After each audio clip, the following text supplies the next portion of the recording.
Hello everybody, Big Seven here, back for another AFL SuperCoach video. And it's finally over. The buys are done. Thank goodness for that. I'm sick of seeing all the blue dots in my side. I'm glad that we can get back to a normal week. I scored 2,094 in what I expected was going to be my best buy round. Moves me up to a rank of 123, which is good, but also a tad disappointing. I was ranked at 134 at the start of the buy period, so effectively I've only made up 11 ranks, and it seems like my dreams of finishing top 11 are probably over. And I'm in this kind of weird no man's land where I'm about 350 points behind top 11. I think about 400 points in front of top 1,000. So well on track to get socks, but no tracksuit, it doesn't look like, unless things happen to fall my way. I'll bring you into the side. So, yeah, 2094, 19 players that took the field, although a couple of those, pretty sorry excuses for players. One of them, Campbell Chesser, I think he scored 8 points in his first 2 minutes outside of the subvest, and then scored another 3 points for the whole second half or something like that. Only 11 points, dropped out of my best 18, which, was to be expected. The trades I did for the week.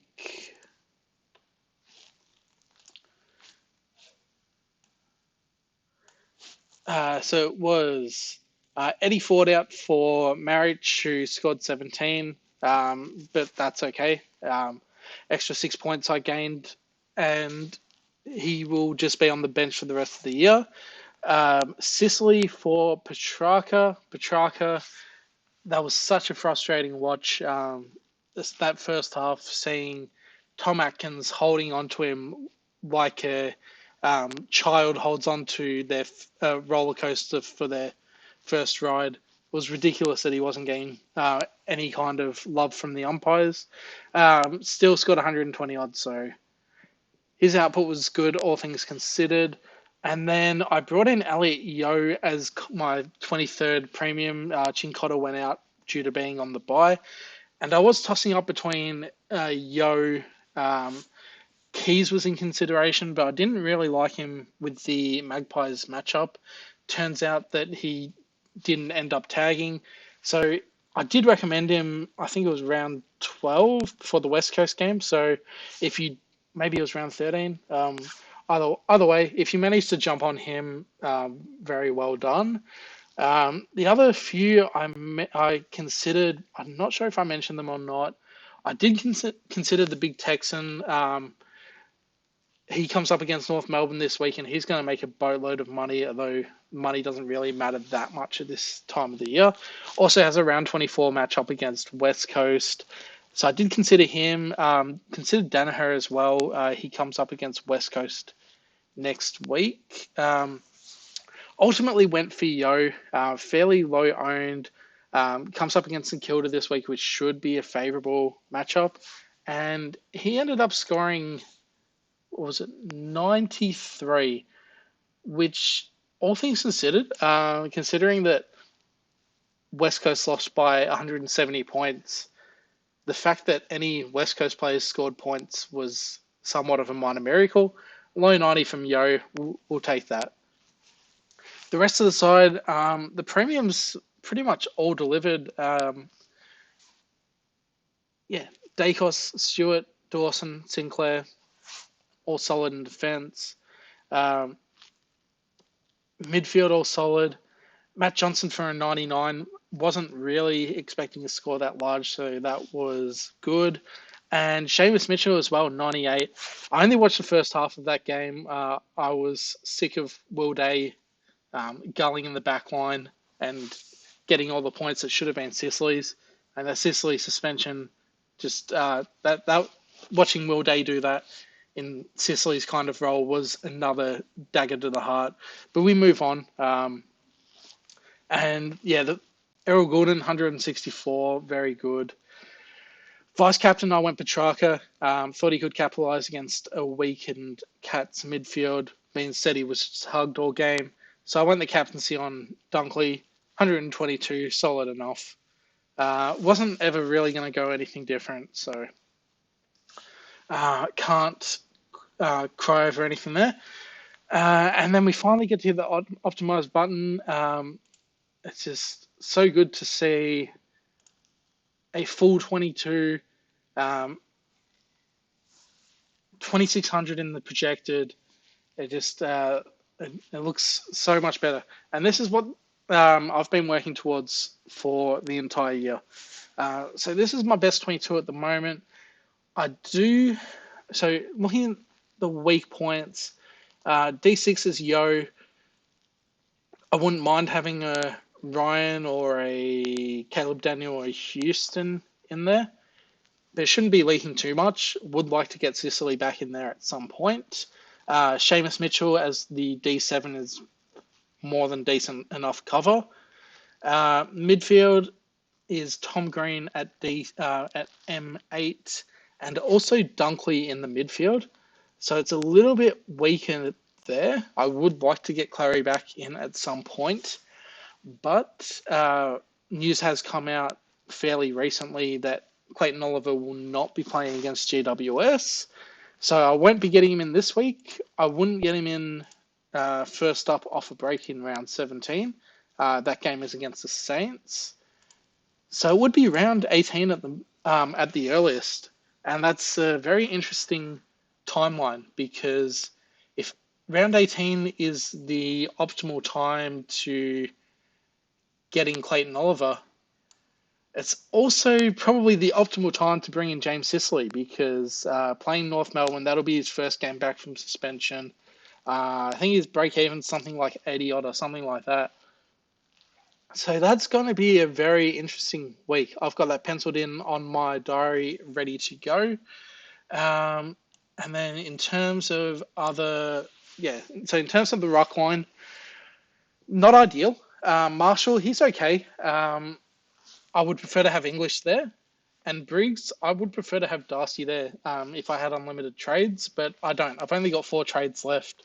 A bit of a makeshift ruck line, but it'll do. And then, the forwards. So I've got Dunkley in my midfield, as mentioned before.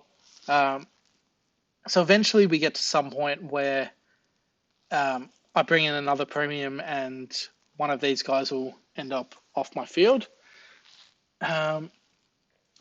Taranto, Rosie, Gordon, standard. Darcy Cameron, pretty standard as that forward ruck cover. And then I just have to hope that Sheasel and Bailey Smith can do okay. Death Riding Butters. Butters will probably put 15 to 20 points on both of these guys. Also, McRae would do well. Canelio maybe even does it 5-10 points on both of these guys. So look, the team isn't optimal. I've come to the acceptance that in order to make it optimal, I don't have the trades to be able to do it without putting myself where I'm leaning over a cliff, ready to be pushed off by a gust of wind. I just don't think that's the way to move forward. I think my plan from here to finish top 11 is going to be pretty similar to a famous athlete, Stephen Bradbury. I'd basically need everyone in front of me to fall over and deal with a lot of carnage. Don't want to wish for injuries, but realistically, I would need some injuries to some highly owned players that I don't have.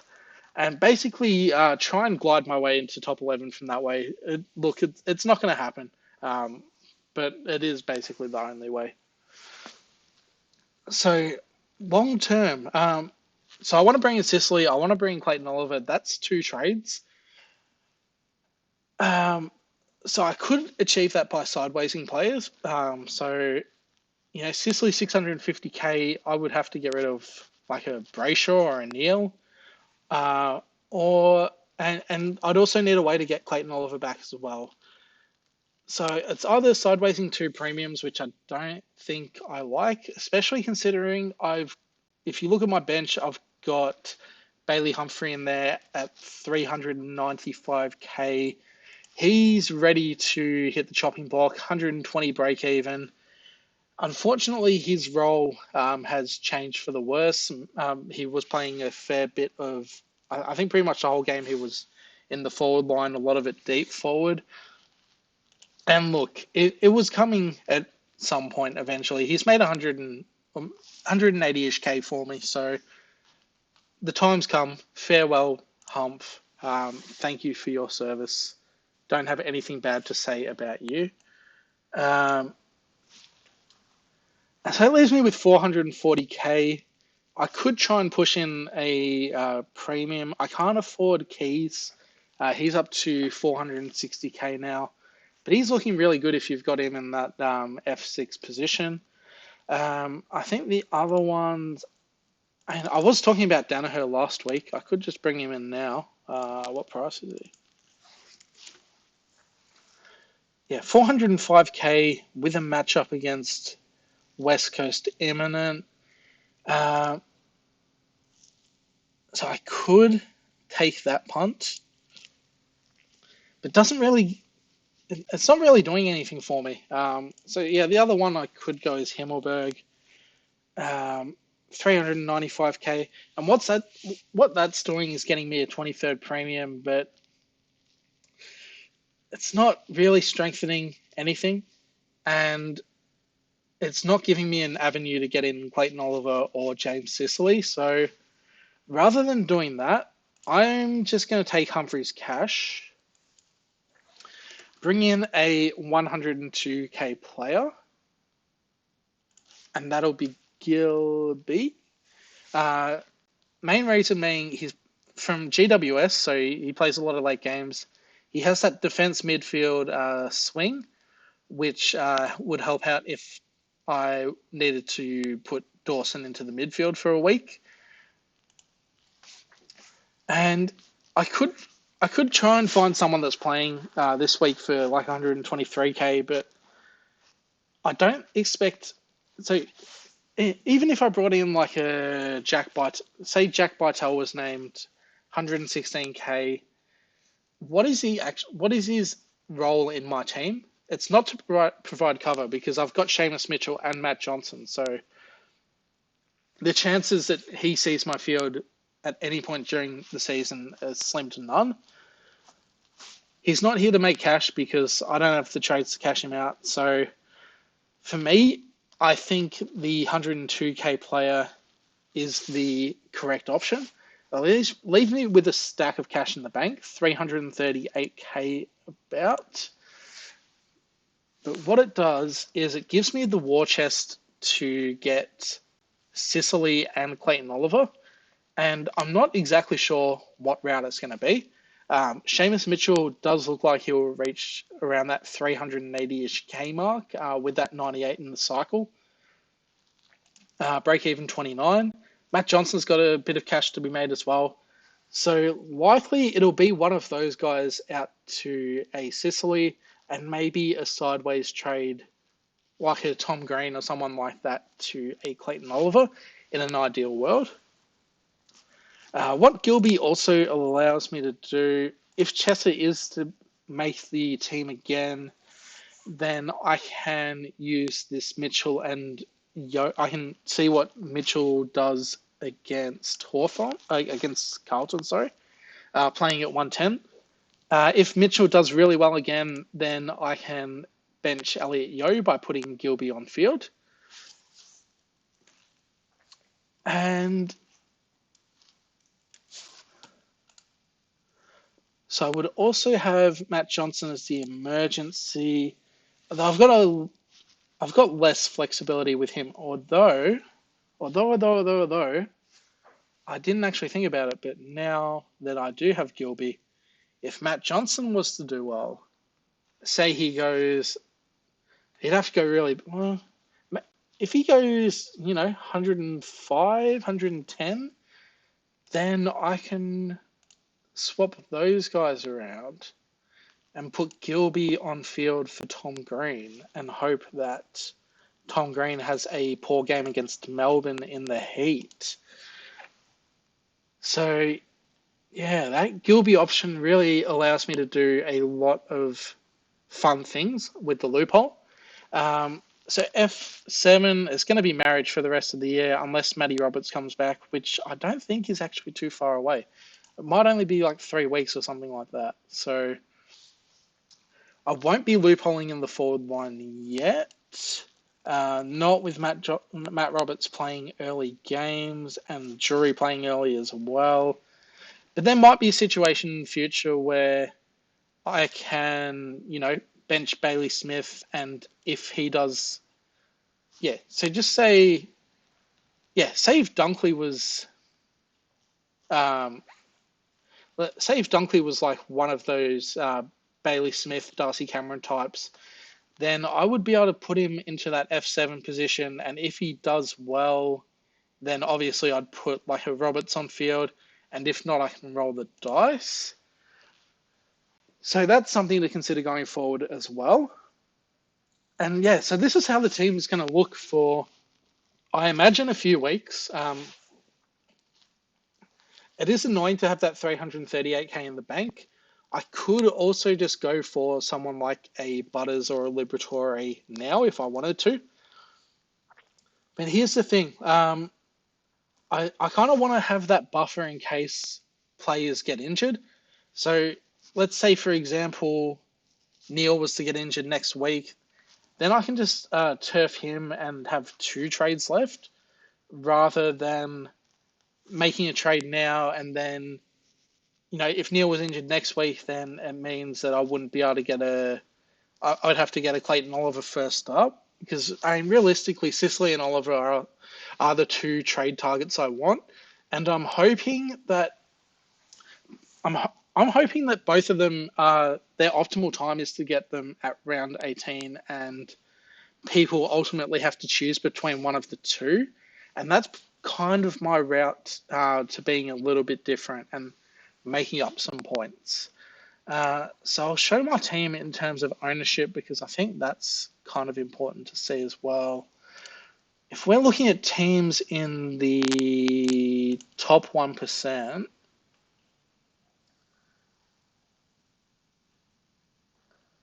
$99.99.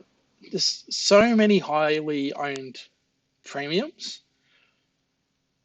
So my only players that are below 70%, and people are bringing in Darcy Cameron, so that brings him above 70.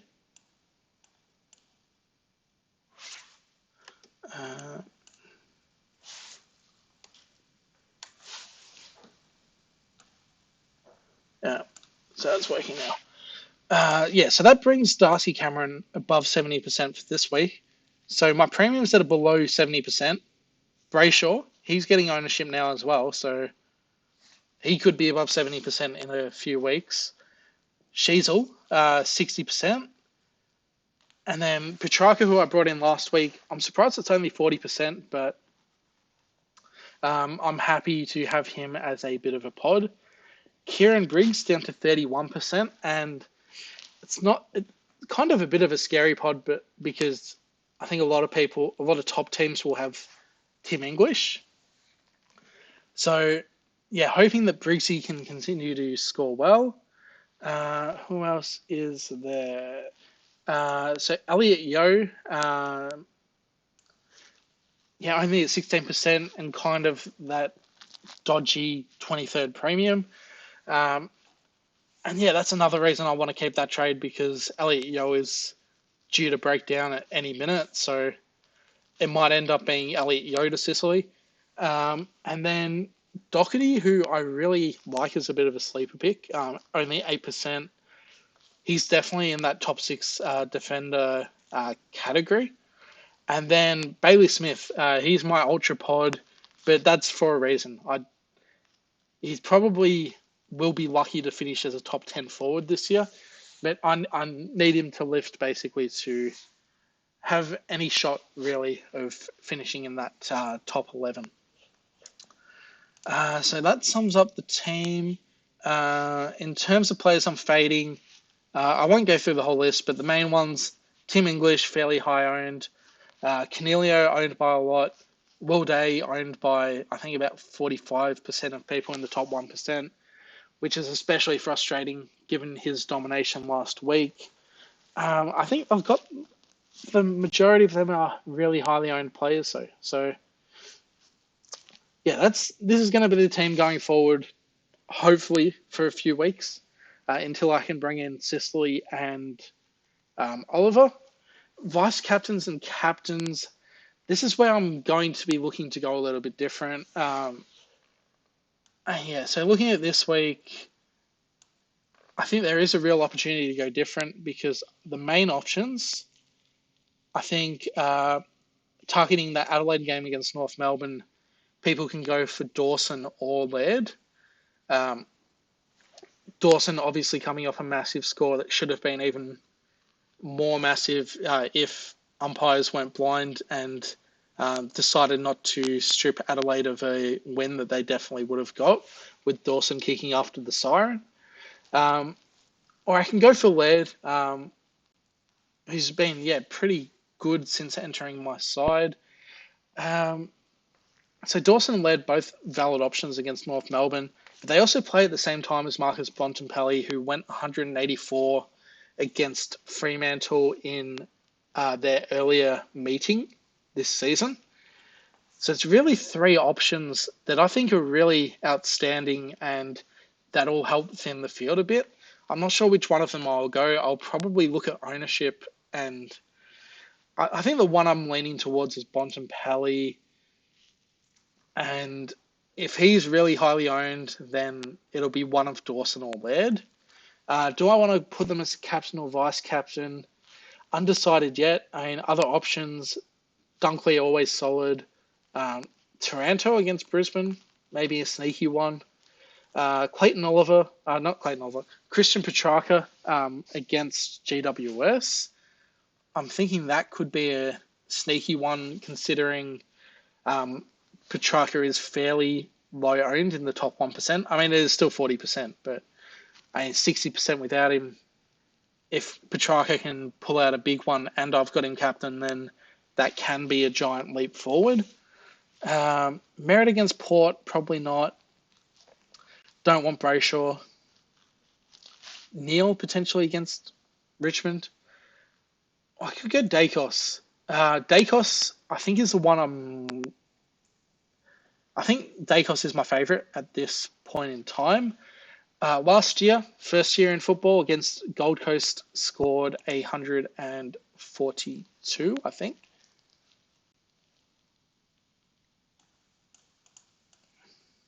143 against Gold Coast.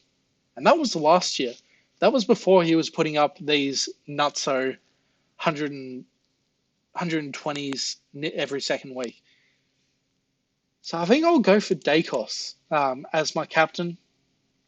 And it is subject to change. I might end up with Petrarca just because of the pod factor. We'll decide on a whim on Saturday twilight. And yeah, this is the team. Thanks very much for watching. I'm sure these videos will be a lot shorter in the next few weeks because I plan on sitting on my hands. But yeah, thanks for watching. I'll see you for the next one.